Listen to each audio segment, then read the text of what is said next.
Bismillahirrahmanirrahim. Assalamualaikum warahmatullahi wabarakatuh. Kali ini kita lanjutkan peradaban Islam part 2. Selamat menyaksikan.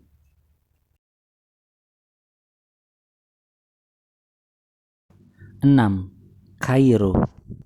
Kairo adalah salah satu kota tertua di dunia yang menyimpan peradaban-peradaban besar sejak 7.000 tahun yang lalu. Menurut catatan sejarah, sekitar 3.000 sebelum Masehi, banyak sekali kerajaan-kerajaan kecil tersebar di seluruh Mesir yang akhirnya terpolarisasi menjadi dua kerajaan besar, Mesir Hulu dengan ibu kota Tebes, kini Luxor, dan Mesir Hilir dengan ibu kota Memphis, kini Kairo. Semenjak berdirinya kerajaan baru tahun 1570 sampai 332 sebelum Masehi, ibu kota menjadi satu, yaitu Memphis atau Kairo. Disinilah perjalanan sejarah Kairo sebagai pusat peradaban besar dunia dimulai. Setelah kehadiran Islam, disinilah berkarya Imam Syafi'i, Imam Waqi'i, Zakaria al-Ansori, Al-Laits, Raubiyah al-Adawiyah, Syarani, dan ribuan sarjana lainnya. Lebih dari 330 Fir'aun telah memerintah Mesir dalam 31 dinasti dengan peninggalan besarnya seperti piramida dan Sphinx.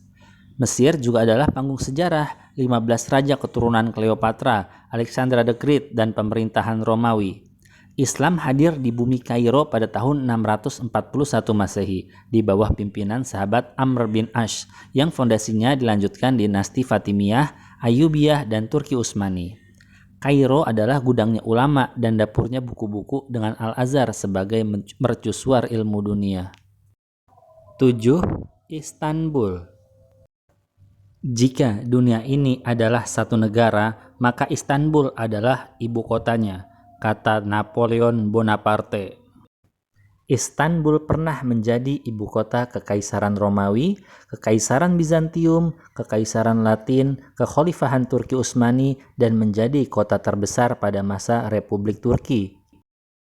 Pilar-pilar keemasan Islam tersimpan rapi di Museum Istana Topkapi. Keramaian gerak ekonomi tercermin dari Grand Bazaar yang sudah berdiri sejak tahun 1461 dengan 5.000 toko, 60 jalan, 2 masjid, dan dikunjungi 250.000 hingga 400.000 orang per hari.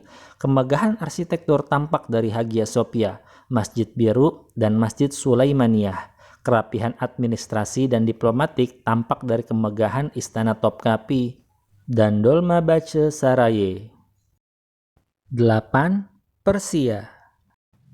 Peradaban Islam Persia dibangun sarjana Syiah dan Sunni. Mereka adalah Al-Farghoni, Al-Farabi, Kamal al-Din Al-Farisi, Ibrahim Al-Fazari, Al-Firdausi, Jabir Ibnu Hayyan. Ulama Sunni mazhab Syafi'i Persia antara lain Imam Al-Haramain Al-Juwaini, Al-Taftazani, Imam Al-Bukhari, dan Imam Al-Ghazali. Persia atau Iran merupakan rumah dari salah satu peradaban tertua di dunia. Islam hadir dibawa oleh Panglima Sa'ad ibnu Abi Waqqas pada tahun 637 setelah memenangkan pertempuran Al-Qadisiyah pada zaman kekhalifahan Umar bin Khattab. Setelah kehadiran Islam, Persia merupakan salah satu ibu kota peradaban dunia yang terkenal dengan kemajuan sastra, filsafat, kedokteran, astronomi, matematik pada era kekuasaan Ghaznavid, Seljuk, Ilkhanid, dan dinasti Timurid. Kemudian Iran mengenal konstitusi parlementer pada tahun 1906 hingga berkuasanya dinasti Pahlavi yang kemudian digulingkan oleh rakyatnya karena kediktatorannya. Pada tahun 1 April 1979 merupakan tonggak baru negara kaya minyak ini, yaitu dengan berdirinya Republik Islam Iran di bawah pimpinan Imam Khomeini. 9. Andalusia.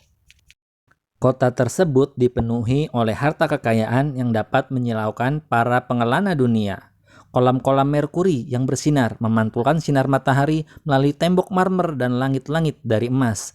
Pintu-pintu berukir dengan gading dan kayu eboni membawa kita ke hamparan taman-taman eksotik dan patung-patung yang terbuat dari marmer dan mutiara, kata majalah The New York Times tahun 2005. Islam masuk ke dataran Iberia, Spanyol, dan Portugal sejak tahun 710 dan membangun peradaban hingga tahun 1492. Di bawah kekhilafahan Islam, muncul kota-kota besar yang memimpin peradaban dunia seperti Cordova, Granada, Toledo, Seville, Malaga, Murcia, dan kota-kota indah lainnya.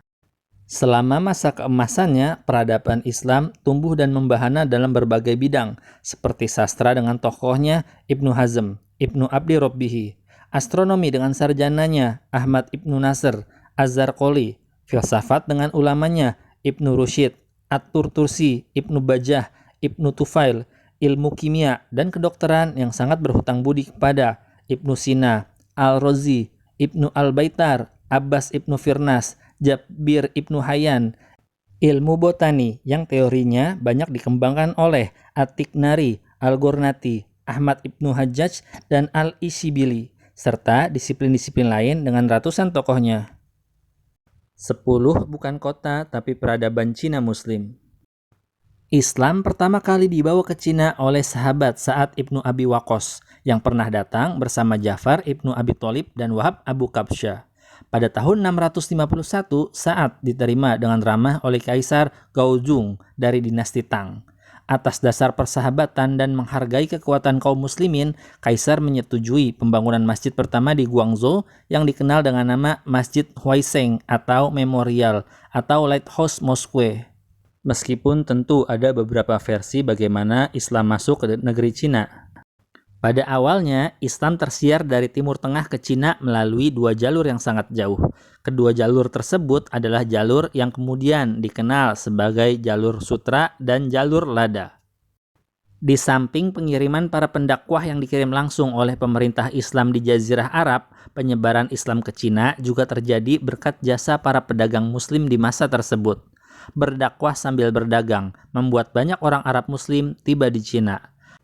Kemakmuran dalam bidang ekonomi serta stabilitas keamanan dan politik di Cina waktu itu sangat mempengaruhi terjadinya proses migrasi dan penyebaran Islam.